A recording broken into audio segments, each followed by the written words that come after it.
As the snow just passed us here in Champaign-Urbana, we're finally starting to see that spring-like weather move in. Let's take a look here at the map of central Illinois. Over here in Champaign-Urbana, it's 35 degrees, but I want to turn your attention over here to Jacksonville, where it's 48 degrees, and we're going to start to see the benefits of those warming temperatures over the next few days. I want to turn your attention here to the map of the Midwest.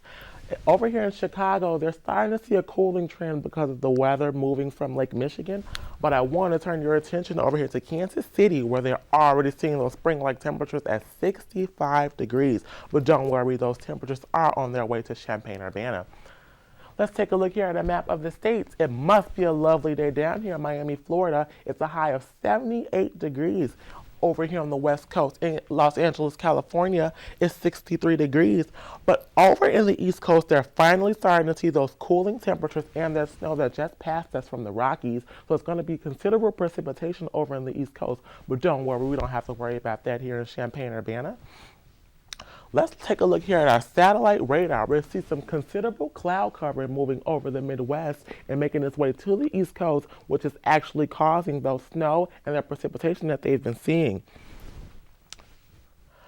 It looks pretty clear here in the Midwest of our radar. We don't see any considerable cloud cover or precipitation. This little snow that you're seeing right here is just going to pass over to Lake Michigan and has been caused by those lately winds. But don't worry, because none of that is going to pass over us.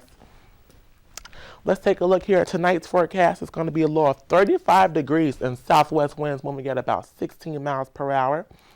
Making its way into tomorrow, where we're going to see those high spring temperatures at about 58 degrees and southwest winds moving at 20 miles per hour. Let's take a look here at our 5-day forecast.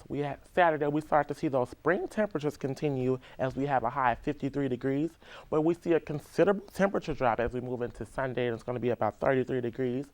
Right here at St. Patrick's Day on Monday, we're going to see 39 degrees, so make sure to grab your coats. But look at that. Tuesday, we see 52 degrees, and we hope that those spring trends continue because spring actually starts Thursday.